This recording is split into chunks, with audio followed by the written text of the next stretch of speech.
হাম পরিস্থিতির খবর জানার চেষ্টা করব। নারায়ণগঞ্জে যাব, সহকর্মী আহসান সাদিক আমার সাথে যুক্ত আছেন। আহসান, নারায়ণগঞ্জের চিত্র কেমন দেখতে পাচ্ছেন? হাসপাতালগুলোতে প্রতিদিন কতজন রোগী এই হাম উপসর্গ নিয়ে ভর্তি হচ্ছেন এখন? ইশরাত, জেলা স্বাস্থ্য বিভাগের তথ্য অনুযায়ী যদি চলতি সময়ের অবস্থা জানাই, তাহলে এখন পর্যন্ত কিন্তু 90 জন নারায়ণগঞ্জে হামে আক্রান্ত হয়েছে। এবং নারায়ণগঞ্জে যে অন্যতম দুটি হাসপাতাল রয়েছে এবং সেই সাথে যে থানা স্বাস্থ্য কমপ্লেক্স, সেখানে কিন্তু হাম চিকিৎসার জন্য আলাদা করে হাম আইসোলেশন ওয়ার্ড বা হাম কর্নার স্থাপন করা হয়েছে। তো আমি যে হাসপাতালটিতে আছি, এখানে কিন্তু এখন পর্যন্ত 3 জন রুগীকে কিন্তু নারায়ণগঞ্জে হামে আক্রান্ত রুগীকে সেবা দেওয়া হচ্ছে।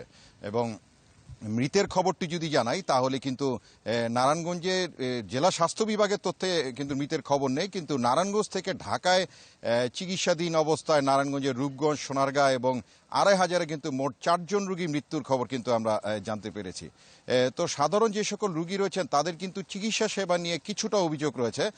তারা যে অভিযোগটি করছেন যে আসলে রুগীর অবস্থা একটু অবনতি হলে কিন্তু তাদেরকে আর স্থানীয় পর্যায়ে চিকিৎসাটি দেওয়া হয় না, তাদেরকে কিন্তু রাজধানীমুখী করা হয়। এবং তারা বলছেন যে স্থানীয় পর্যায়ে যে হামের চিকিৎসাটি সেটি যাতে উন্নত করা হয় এবং রুগীদের কিন্তু যেন রাজধানীমুখী না হতে হয়। আর টিকাদানের বিষয়টি যদি জানাই, তাহলে নারায়ণগঞ্জে জেলা স্বাস্থ্য বিভাগের তথ্য অনুযায়ী 3.5 লাখ রোগীকে কিন্তু হামের টিকাদানের যে কর্মসূচি সেটি আওতায় আনা হচ্ছে এবং সেই অনুযায়ী কিন্তু নারায়ণগঞ্জে হামের রোগীর টিকাদান কর্মসূচিটি অব্যাহত রয়েছে। তো সব মিলিয়ে বলা যায় যে কিছুটা নিয়ন্ত্রিত অবস্থায় নারায়ণগঞ্জে হামের অবস্থা রয়েছে এবং রোগীদের অভিযোগটি যে অতি দ্রুত যেন নারায়ণগঞ্জে চিকিৎসা সেবাটিকে উন্নত করা হয়। এ হচ্ছে নারায়ণগঞ্জ থেকে আহসান সাদিক, আপনি একটি বিষয় জানাচ্ছিলেন যে আইসোলেশন ওয়ার্ড চালু করা হয়েছে। আইসিইউর ব্যবস্থা কেমন বা আইসোলেশন ওয়ার্ডের চিত্র কেমন, আপনি কি দেখেছেন?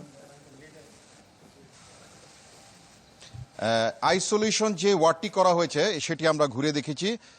তো এটি আসলে রোগীর গুরুতর অবস্থা হওয়ার আগ পর্যন্ত কিন্তু আসলে রাখা হয়, যেটি ওই যে একটু আগে আপনাকে অভিযোগ করলাম যে রোগীরা বলছেন যে অবস্থার যদি একটু বেগতিক হয় তাদেরকে কিন্তু আসলে নারায়ণগঞ্জে রাখা হয় না, তখন নারায়ণগঞ্জে রাজধানীমুখী করা হয় এবং তারা এই আইসোলেশন ওয়ার্ড সহ যে হামের সামগ্রিক পরিবেশটি বা চিকিৎসার যে সেবাটি সেটি উন্নতি করার কিন্তুই রোগীরা কিন্তু দাবি জানাচ্ছেন নারায়ণগঞ্জ থেকে।